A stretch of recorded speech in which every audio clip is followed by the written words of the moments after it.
The turkey's grazing on the Swiss chard.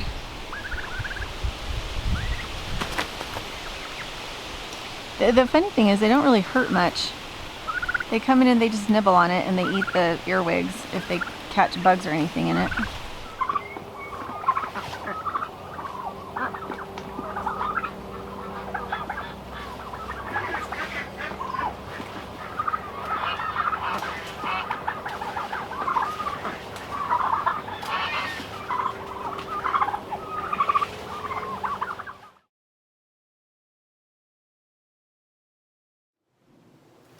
Alright, so it is 30 degrees outside the greenhouse. It's 75, maybe 80 degrees in here.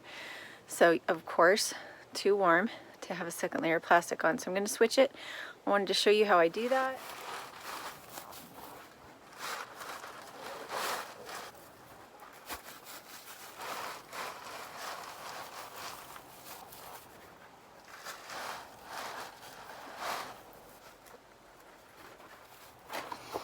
Okay, so that extra layer of plastic during the day is enough to cook the plants. So now that we're getting all this beautiful sunshine, I'm going to put the frost cloth on instead of plastic so that we're not overheating things, because heat from the bottom, sun in from the top, all trapped, kills the plants. Alright, in order to be able to put these on, I need to go get more hoops because you don't want your frost cloth touching the dirt. The dirt will get onto the frost cloth and then it won't be clear anymore. The sunlight won't be able to get in through the dirt. So I'm going to go find those hoops, bring them out. I'm also going to find my watering can and bring it out so that I can get the bed watered. I keep water in the big garbage can on the end so that instead of having to wrestle with the hose in freezing weather outside, I have warm water in the big garbage can at the end of the beds. This is what the weather outside looks like. It's crunchy snow. We did have snow last night and it is frozen. It is not melting. See? There's all my cardboard that I have saved for all sorts of projects. Hi guys, how are ya? All right, I need to get those hoops. They're in this bed and they're frozen. I've been trying for 3 days to get these out. So far, I haven't been able to.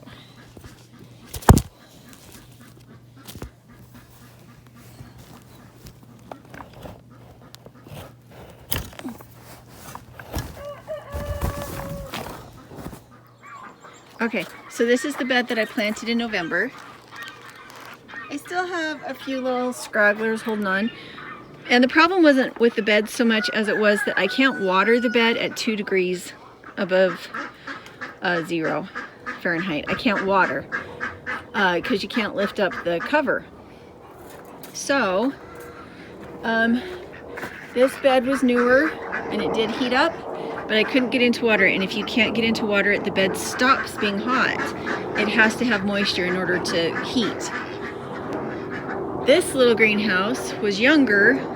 The beds didn't heat up because they were full of compost and I just wasn't thinking. However, the heat coming in from the sunlight is enough to keep the soil from freezing during the day, and it doesn't get down to the same temperatures as this one at night. I can water in there, so that was a much better success than trying to start a winter garden in to all intents and purposes, something similar to a cold frame. So I'm going to pull this back over so I don't get cats in it.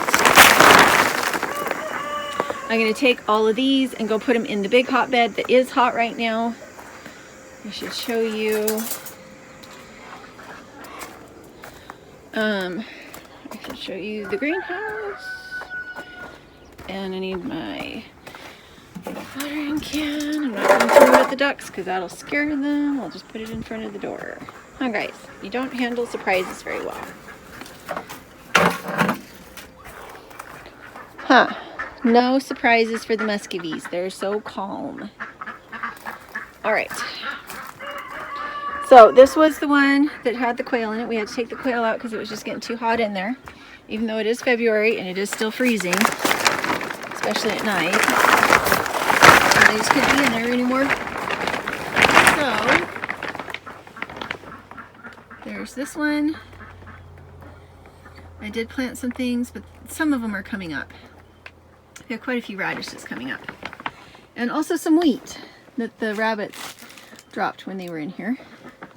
And then on this side, this is a bed I have not planted yet. I have wool underneath the potting soil. And I need to come in and water it all again. In fact, I need to water everything again today. So maybe I should do that instead of using the watering can. I don't know. We'll see.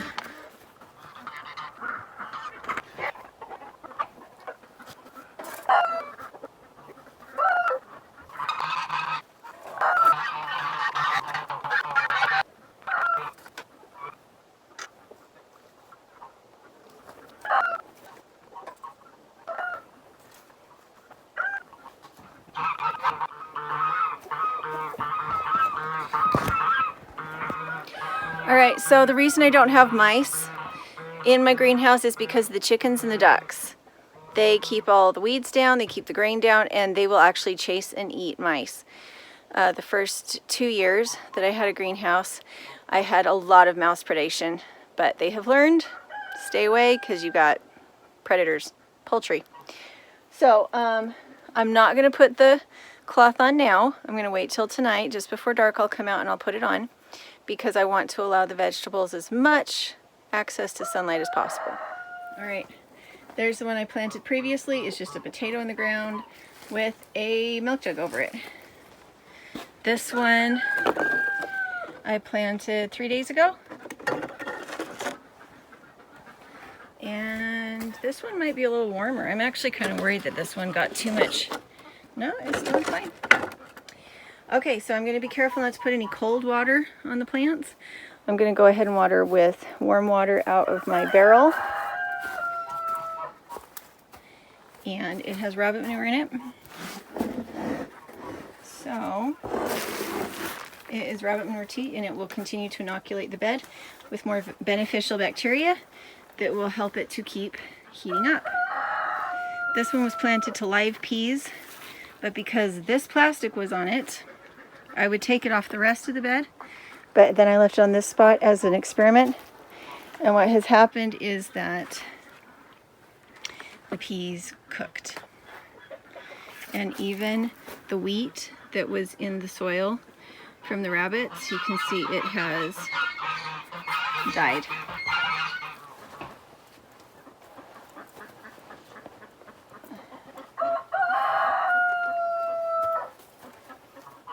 Like I said, it's about 80, right now it's about 80, 85 degrees. It really changes.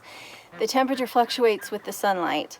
And so here pretty quick we'll probably have to open up the other end and open this window up so that we have airflow. I do have a fan system in the greenhouse, but I have found it to be completely unnecessary. As long as I open up that door that I opened up myself, it doesn't come that way. I made myself a door at that end, and I have a window on this end. I probably really need to open this window because I would bet it's 90 degrees in here right now.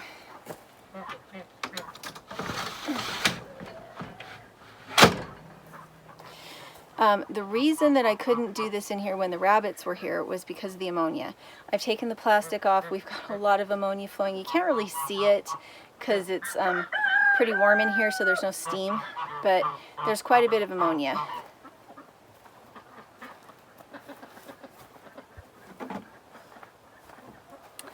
Because this is rabbit manure tea, it's got rabbit manure in it, so I can't use the fine rosette. I have to use the open thing.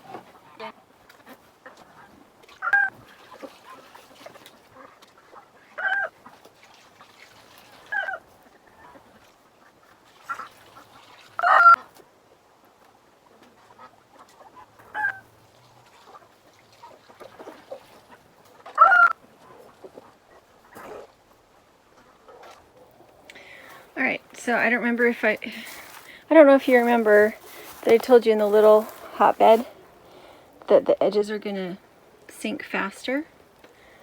Edges are sinking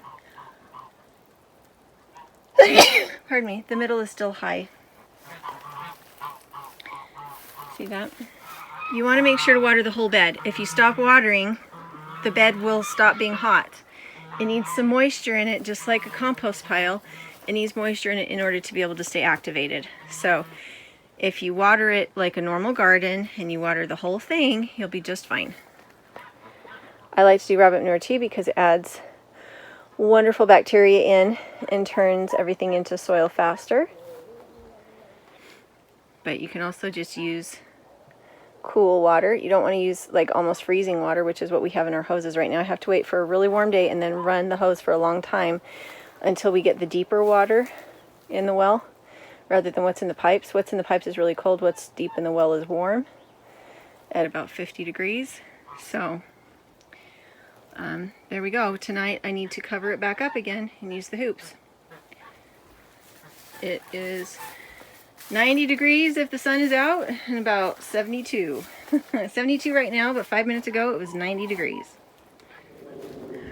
The goats are starting to get kind of uncomfortable. They're getting really wide. Palomino is still at Megan's because she didn't take. And we really want babies from her this year. We love her. But this is Kyanite and Frost. And they are due middle to second to last week in March.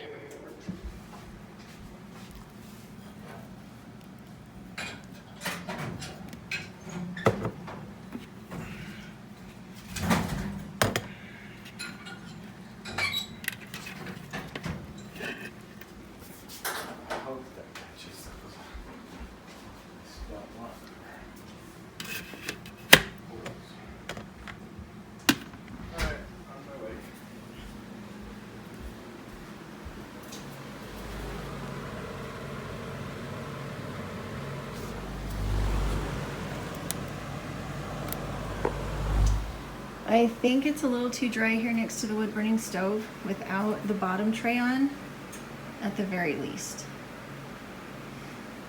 So that's why I have this one in the black seed tray, is so that I can add water and it keeps the roots a little moister. In this one, because it doesn't have a tray on the bottom or the top, the roots come through and then they air kill. They dry out and they die. And so I think it would have been wiser to leave the tray on the bottom and the top just a little bit longer. All right, it's about 20 degrees warmer in here than outside. It is 33 degrees right now, Fahrenheit. Can you even see?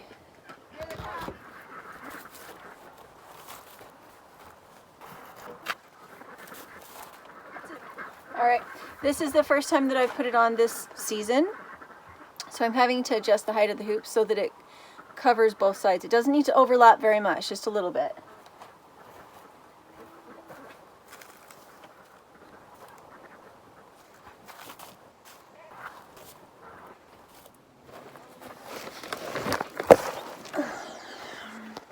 Well, I don't know how long you were on the floor.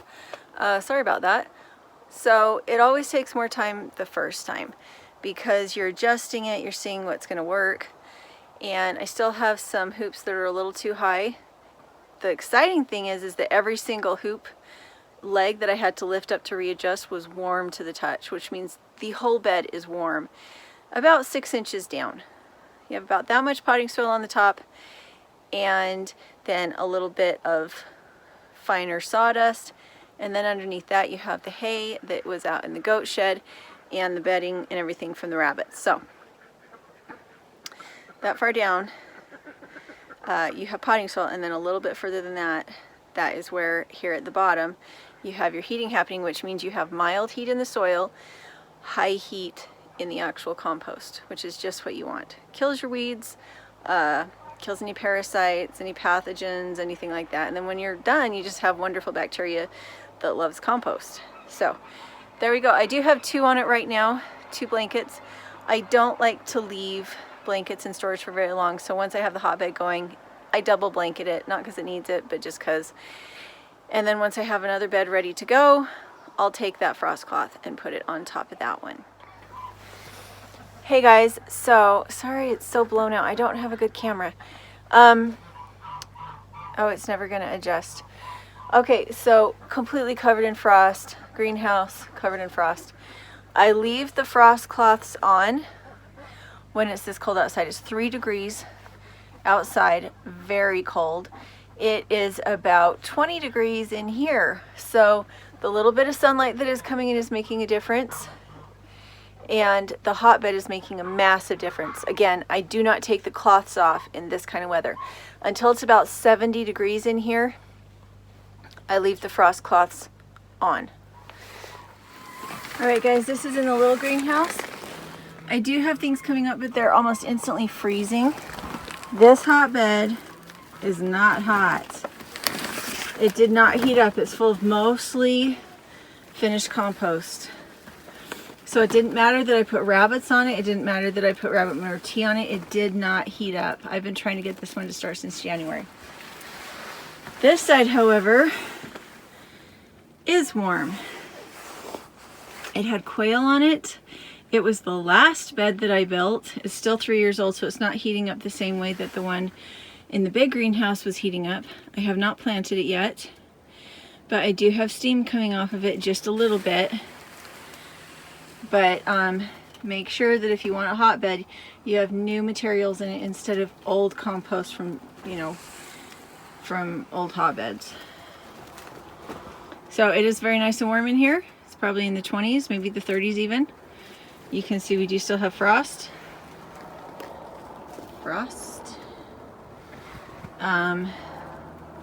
So this one is struggling a little, not because the greenhouse isn't working, but because I did not understand that I had a completely full bed of compost. I wasn't paying attention. Hey guys, so I'm in front of, such loud ducks. I'm in front of the $100 greenhouse, and we do have plants alive and kicking. Wow, I really can't see for that sun. This is why I like to have my my double layered. This is why I like to have my double layered greenhouse door, is because I can vent it. I do already have lots of seeds in there coming up, and it gets in above 100 degrees in there. It's 22 degrees out here, but it'll get over 100 degrees in there very quickly if it's not vented.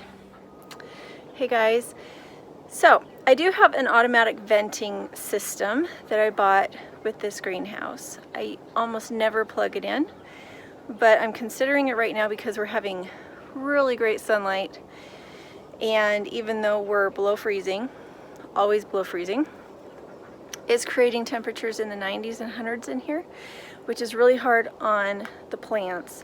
Plants really like it somewhere between like 75 and 85. That's the range they love. When you get about above 85, things start to be unhappy. The nice thing about the hotbed is we have plenty of off-gassing for the carbon dioxide that the plants need, and that's fantastic.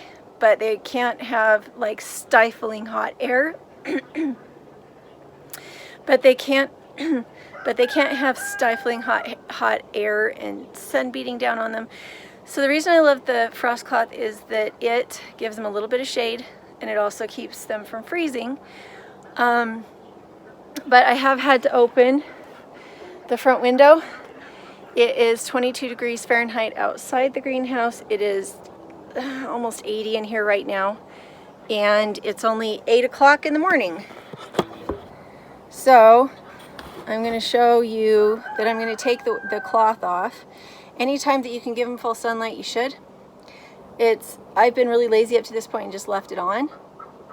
But I'm kind of thinking that maybe I want to plug in my automatic air so that I don't end up losing plants because it gets too hot in here.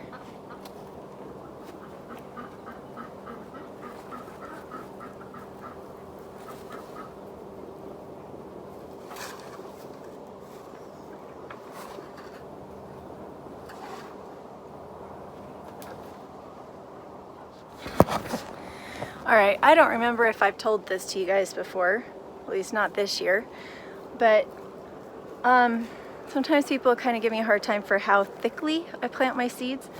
This year, I went with that. People wanted to see me actually plant seeds instead of broadcasting them. I did that.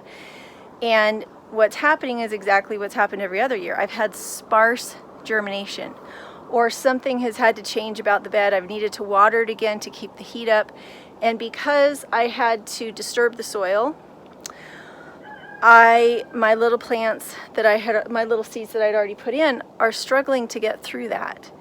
So the reason that I broadcast heavily is because that way, as seeds get moved around, they can germinate, they can come up, we can harvest, more sunlight's available, more seeds will come up. But I kind of treat it like nature in that there's a million seeds in there, and whatever comes up is what we use first. We do have peas coming up. The sweet potatoes are super happy. We have 2 zucchinis that made it. I had 2 zucchinis that did not make it. They were transplants from in the house. And the ones towards the middle of the bed, not on the edges, are the ones that made it because it's warmer. The hotbed is more consistent in the middle of the bed. Trying to think what else. That's pretty much it in a nutshell. Here in February, well actually it's not February, it's March 1st. Here in March, my job is just to make sure they don't get too hot and that I cover them at night.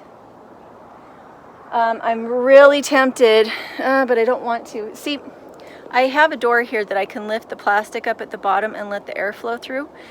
But if I do that, when I reattach it, sometimes there can be air leaks, and it's especially difficult if we have a high wind.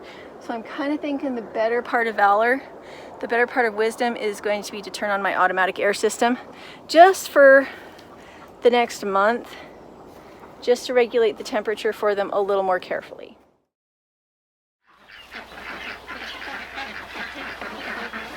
There's plenty still in there. We harvested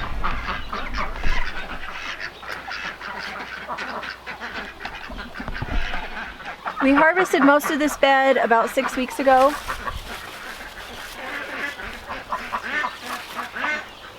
But we left one little stalk in and put more sawdust on top of it, and so we're still getting potatoes. But I have another plant in here that I want to be growing without encumbrance, so I'm going to go ahead and pull this guy out now.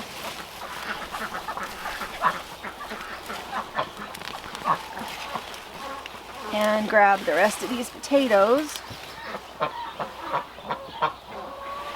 so that this other plant can be happier.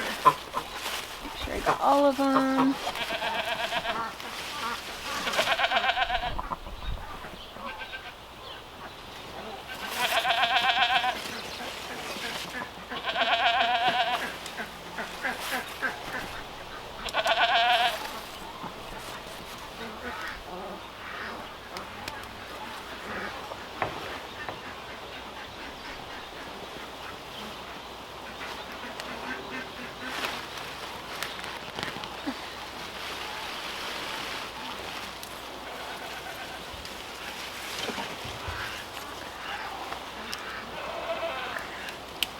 And you can see it would have still kept putting more potatoes on. It has quite a few little nodules that it would have liked to have put on.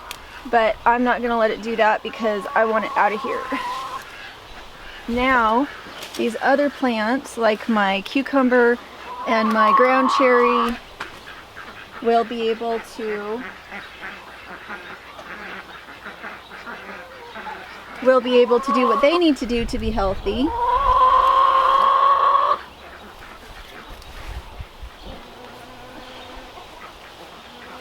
And they'll have more sunlight. So, there we go. Huh. So Julianne taught us a trick where you can dig underneath the tomato plant and take the bigger ones, but leave the smaller ones on. Yes, but I got to get the plant out because it's keeping the ground cherry from doing what it needs to do. But the other ones, you can move in the other plants. Well, I've got more plants over here, honey. Yeah. All right, so here's our other ones. These ones are the Yukon Golds. Nice big one.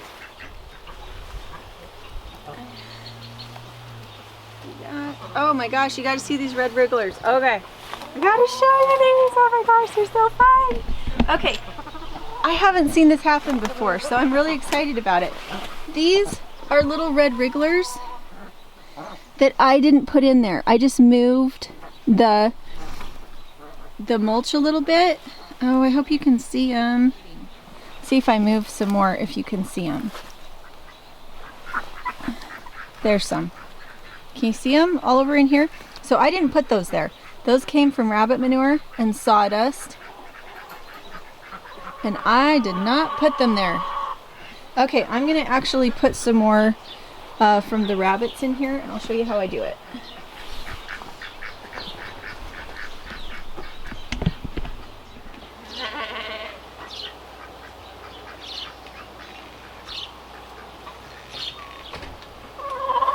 Okay, so this is sawdust that the rabbits have peed on, and also their extra you're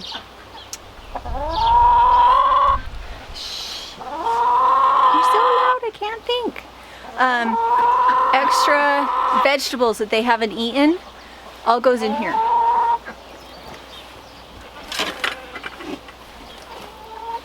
So what I'm going to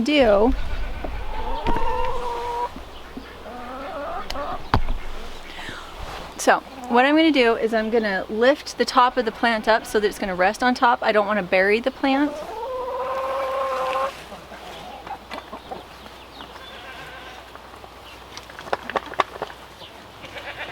So this should come out pretty easy, which means that what the kids have done is instead of emptying it like they're supposed to into the compost, they have been cram packing it in.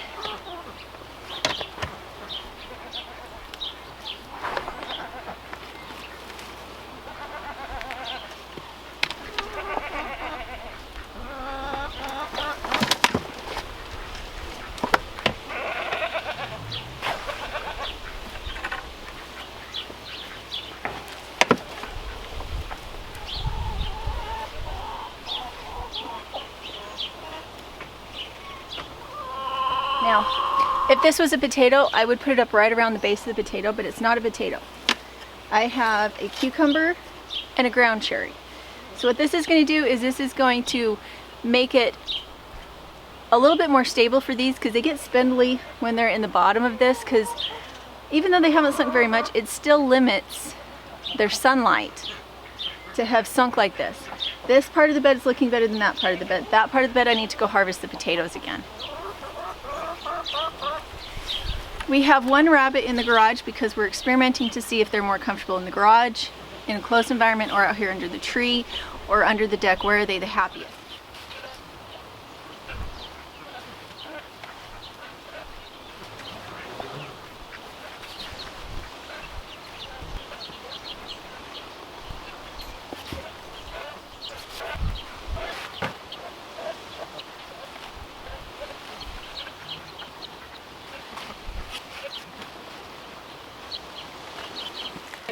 Okay,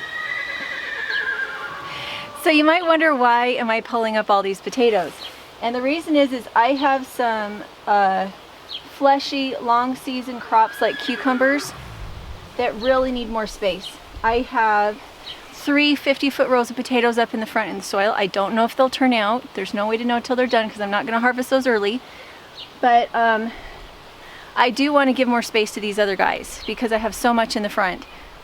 And these guys, yeah, they put more potatoes on for me, but they're going to get bigger and they're going to shade everything out.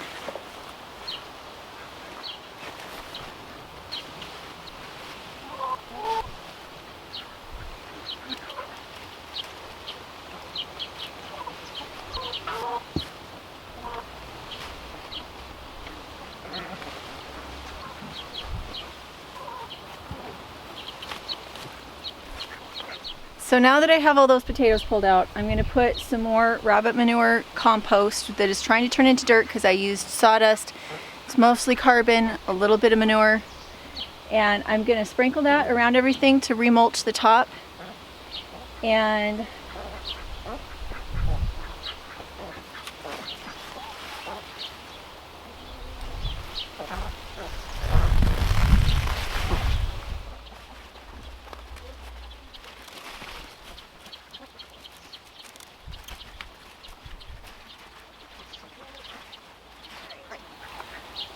So these are kohlrabi.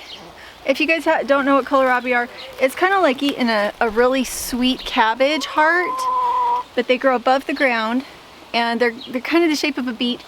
But the rabbits are going to get this. Hey, honey. Have you milked? Because I think the goats are a little frantic. I keep hearing her cry. So I'm going to pull these guys out again to give more room to the cucumbers.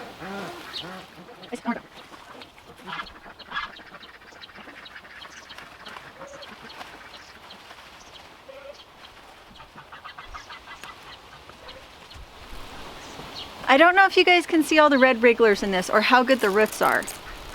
But there's little red wriggler worms in my compost pile, in my hotbed. I didn't put them there. Which is really cool. It means it's totally working. We've got worms coming up from the bottom. But those roots are amazing.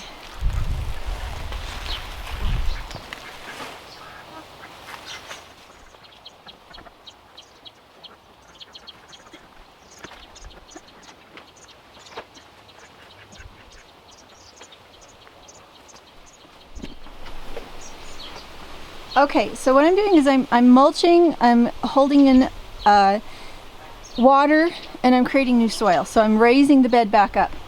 I probably need to put some more right here. Anywhere that I've got a little hole. When I pulled those kohlrabi out, it left a bit of a hole here, so now I've filled it back in. Now if I put straight rabbit manure in here, it wouldn't work. It'd be too rich. It has to be mixed with sawdust or straw or something else. So now it's happy. That cucumber, this cucumber, and that cucumber now have space, and that's what I have to do in these beds. I'm a little bit limited on space, and I have some really big growers in it this time. I love this basil. I need to cut it and get it hung up, and that would give more space to that. So maybe that's what I should do. But there's my harvest of some kohlrabi, lots of potatoes, and these were off of stragglers. We've already harvested this bed once. We just left one stem of a potato on each potato that we harvested. One stem. So I had 3 little stems, single stems, and this is how many potatoes we got, and it's been 6 weeks since we harvested last.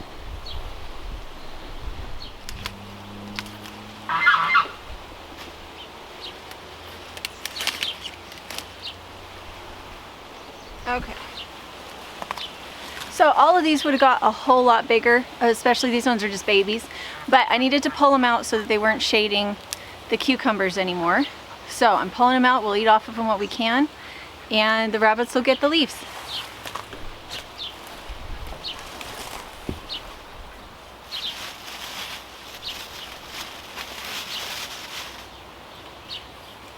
Finally, I'm the last thing in drawers. Are ya? Here, give these to your black mama. Don't.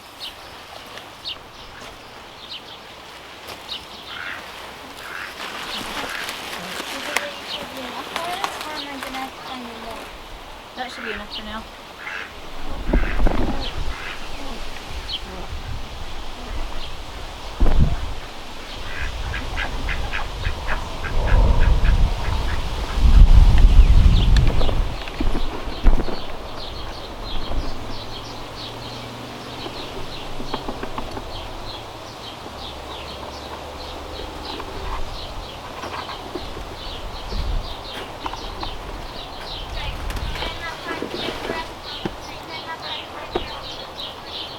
Okay. For those of you who would like to support my next project, which is figuring out a run, an inexpensive run for the rabbits, so that they're not living on wire all the time. They have the cage for safety, but they also have the run for playing and having babies and just for living in.